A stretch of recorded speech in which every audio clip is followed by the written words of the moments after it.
आज हम एक्सप्लेन करने वाले हैं एक ऐसी मूवी जहां अर्थ पर ऑक्सीजन लेने के लिए लोगों को मास्क पहनना पड़ता है। इस दुनिया में बिना मास्क के बाहर निकलना मौत को दावत देना जैसा है। लोग अपनी जान बचाने के लिए बंकर्स के अंदर रहने लगते हैं।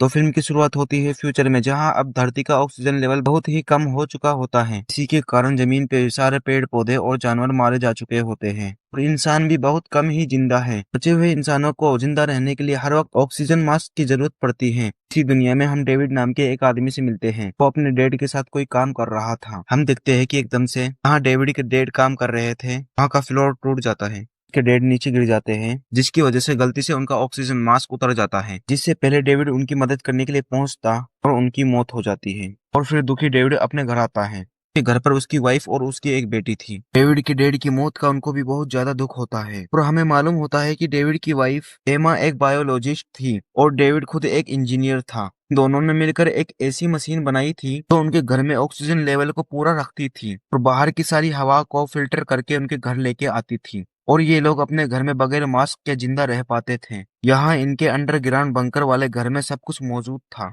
और अगर इन्हें किसी चीज की जरूरत पड़ती तो ये लोग ऑक्सीजन मास्क पहनकर बाहर की दुनिया से उसे ले आते।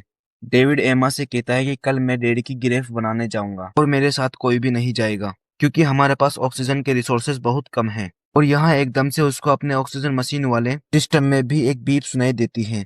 तो वो जाकर चेक करता है तो उसे मालूम होता है कि जमीन का ऑक्सीजन लेवल और भी गिर गया है। ऐसे में अब उनकी मशीन उन्हें इतनी भी ऑक्सीजन प्रोवाइड नहीं करेगी कि यहाँ पर 3 लोग जिंदा रह पाए। अब इनकी मशीन सिर्फ 2 लोगों को जिंदा रखने के लिए ऑक्सीजन बना पा रही थी। और ये सब देखकर डेविड बहुत ज्यादा परेशान होता है। और अगली सुबह हम देखते हैं कि डेविड अपने डैड की गिरफ्त बनाने के लिए बाहर जाने वाला था और वो अपनी बेटी से कहता है कि अपनी मॉम का ख्याल रखना, बार बार जनरेटर चेक करती रहना और देखना कि मशीन में कोई प्रॉब्लम ना हो। एमा और उसकी बेटी जूही को लगता था कि डेविड शाम तक लौट आएगा, लेकिन उस शाम के बाद वो कभी वापस नहीं आया और 6 महीने गुजर गए।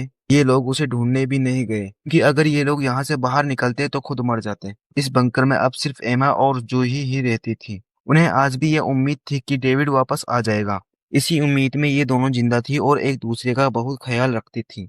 एमा जो बायोलॉजिस्ट थी उसने अब आहिस्ता आहिस्ता अपने इस बंकर से बाहर निकलना शुरू कर दिया था क्योंकि उसे उम्मीद थी कि कहीं न कहीं वो इस जमीन को दोबारा से जिंदा कर सकती है। वो हर रोज यहाँ पर पौधा लगाती थी इस उम्मीद से कि शायद कोई तो पौधा बढ़ेगा, लेकिन आज तक का लगाया उसका हर पौधा मर रहा था। जूही को अपने डेड की बहुत ज्यादा कमी फील होती थी और यहाँ पे उसे अपने डेड बहुत याद आते थे और अब तो वो तंग भी आ चुकी थी इस इंतजार से।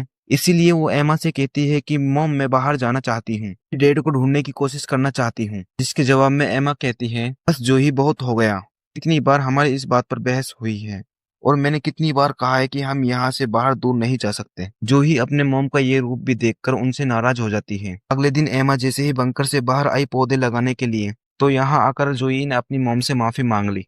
इससे पहले कि ये लोग अपने बंकर में वापस जाते तो इन्हें यहाँ पर 2 लोग आते दिखाई दिए, जिनसे डरकर ये लोग बाहर ही एक गाड़ी के पीछे छुप जाते हैं। एमा देखती है कि वो दोनों लोग इन्हीं के बंकर के पास जाकर जोर जोर से बंकर को नॉक कर रहे थे, ऐसे कि जैसे उन्हें पता हो कि यहाँ कोई रहता है। ऐसे इनको देखते हुए जूही एमा से कहती है कि मुझे लगता है कि इन्हें किसी मदद की जरूरत है, लेकिन एमा अच्छे से जानती थी कि अब इस दुनिया में किसी पे भी भरोसा नहीं किया जा सकता।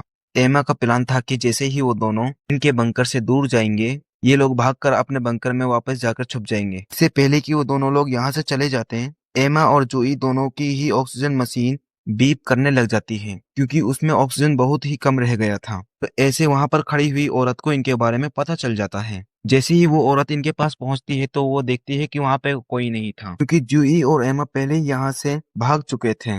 इस लड़की का दूसरा साथी उनकी बंकर की छत के ऊपर था। वो जोर जोर से चिल्लाकर अपने साथी को कह रहा था कि पीछे देखो पीछे देखो। इससे पहले कि वो लड़की पीछे देखती एमा और जूही वे दोनों उसे धक्का देते हुए अपने बंकर के अंदर घुस जाते हैं। वो लड़की खड़े होकर पीछे से चिल्लाती रह जाती है प्लीज मेरी बात सुनो, हमें बस तुम्हारी मदद की जरूरत है, हमारी मदद करो। लेकिन एमा उनकी एक नहीं सुनती। बंकर के अंदर जाने पर एमा और जूही अपने बंकर की छत वाली विंडो से इन दोनों से बात करती है और कहती है कि यहाँ से चले जाओ। जवाब में वो लड़की कहती है कि नहीं मैं तुम्हारी मदद के बगैर यहाँ से नहीं जा सकती। देखो यहाँ से कुछ ही दूरी पर हमारा 100 लोगों का एक कैंप है और उन सबकी जान खतरे में है। अगर तुमने हमारी मदद ना की तो सब लोग मर जाएंगे। तुम्हें और तुम्हारी बेटी को और तुम्हारे हस्बैंड को बहुत अच्छी तरह से जानती हूँ। तुम्हारे हस्बैंड का नाम डेविड है, वो मेरा दोस्त था। तुम एमा हो, तुम्हारी बेटी का नाम जूही है। देखो मैं सब जानती हूँ, बस मुझे इतनी सी मदद चाहिए कि मुझे तुम्हारे बंकर का ऑक्सीजन फिल्टर करने वाला सिस्टम देखना है, जिसके बारे में मुझे डेविड ने बताया था।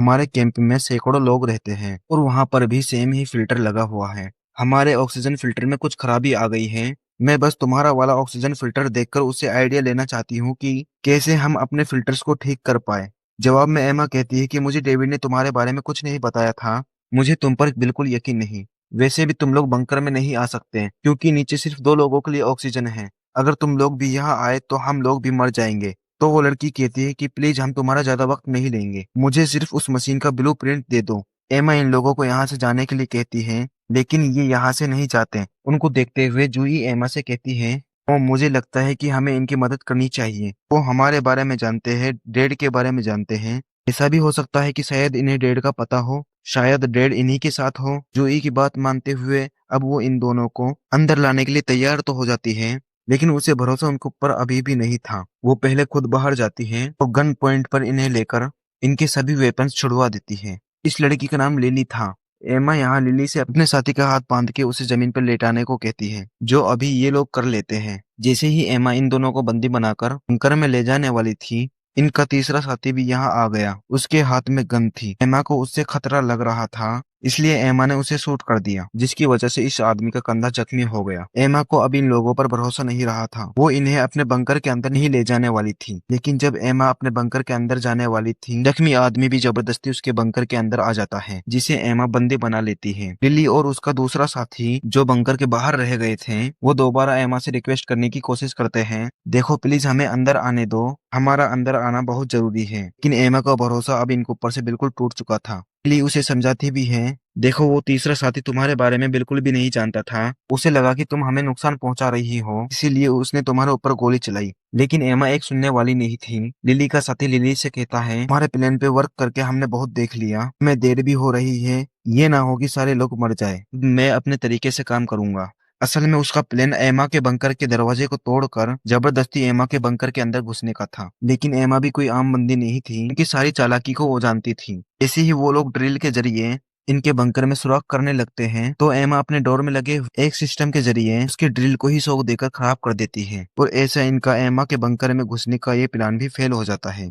और अभी ये लोग एक नया प्लान बनाते हैं। लिली एमा के बंकर के ऊपर जाकर वो पाइप तोड़ने लग जाती है, जिसकी मदद से हवा इनके फिल्टर के अंदर जाती थी। अपने प्लान के मुताबिक लिली ने अपने साथी से कहा था कि तुम बंकर के गेट के बाहर ही खड़े रहना, जैसे ही एमा बाहर निकलेगी तो तुम उसे पकड़ लेना। असल में लिली ने उनका फिल्टर का पाइप बंद कर दिया था, जिसकी वजह से इनके बंकर में ऑक्सीजन का लेवल बहुत ज्यादा कम हो चुका था। वो चाहती थी कि ऑक्सीजन बंद होने पर एमा जरूर बाहर निकलेगी, इसलिए उसने अपने साथी से गेट के बाहर रहने को कहा था। लेकिन उसका साथी जब उसकी बात नहीं मानता, तो एमा के बाहर निकलने पर वो उसे पकड़ भी नहीं पाता, और एमा मौका देखते हुए अपने बंकर के ऊपर चढ़ जाती है और पाइप भी खोल लेती है। पाइप खोलने के बाद एमा लिली और उसके दूसरे साथी के ऊपर गोलियां चलाने शुरू कर देती है, लेकिन इस हमले से किस्मत से ये दोनों बच जाते हैं। अब लिली अपने साथी पर बहुत गुस्सा थी, क्योंकि उसी की वजह से उनका प्लान फेल हुआ था। एमा अभी भी अपने बंकर के ऊपर छुपी हुई थी। जैसे ही लिली के साथी को ये बात पता चलती है, वो भी बंकर के ऊपर जाकर एमा को पकड़ लेता है। लोग एमा को जबरदस्ती पकड़कर अब बंकर के सीसीटीवी के सामने ले आते हैं, जहां ये जोई से कहते हैं कि दरवाजा खोलो, नहीं तो हम तुम्हारी मॉम को मार देंगे।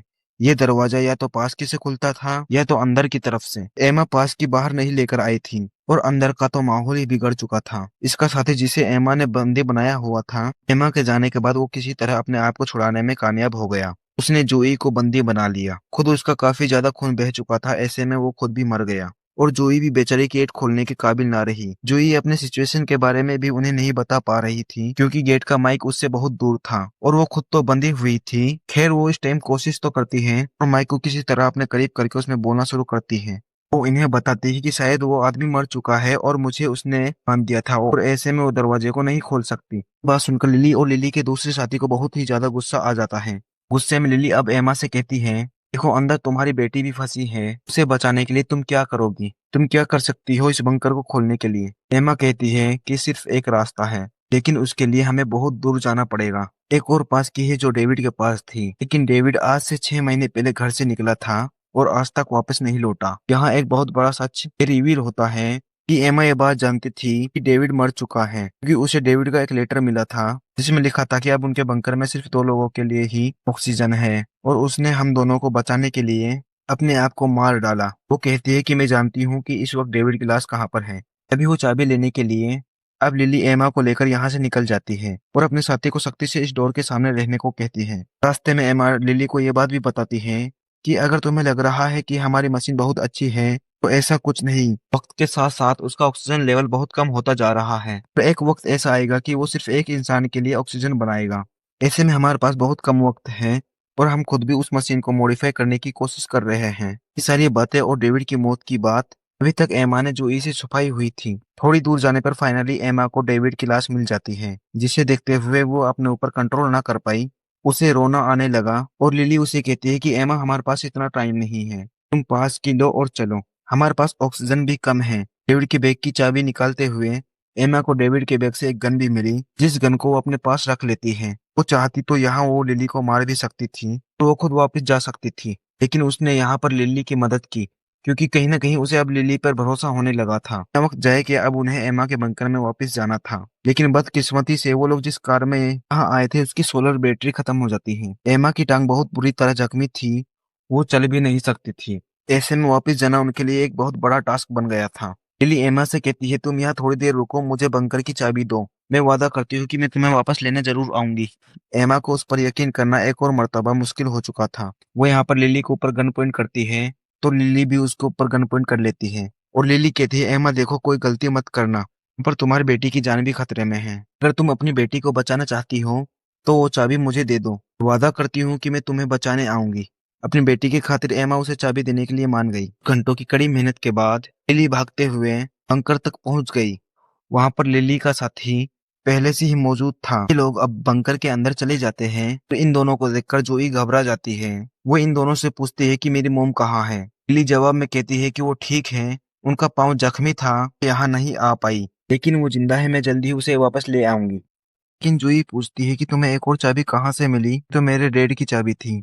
ऐसे में लिली उसे दुख नहीं देना चाहती थी, लेकिन मजबूरन उसे बताना पड़ा कि तुम्हारे डैड 6 महीने पहले ही मर चुके हैं। ये बात सुनकर जूही टूट जाती है और अब लिली का दूसरा साथी अब लिली के ऊपर गन तान देता है और गुस्से में कहता है, तो चलो अपना काम करो, तो जल्दी से अपना काम करो, जल्दी से मुझे ब्लू प्रिंट्स दो। कि लिली उसे यहाँ कहती है, रुको, मुझे कुछ वक्त चाहिए, तुम ये काम कर लो, मुझे बाहर एमा को बचाने जाना है। लेकिन ये आदमी जोई के ऊपर गन पॉइंट करके लिली से कहता है, मुझे बस इस मशीन के ब्लू प्रिंट्स चाहिए, तुमने मुझे ब्लू प्रिंट्स ना दिए तो मैं इस लड़की को मार दूंगा।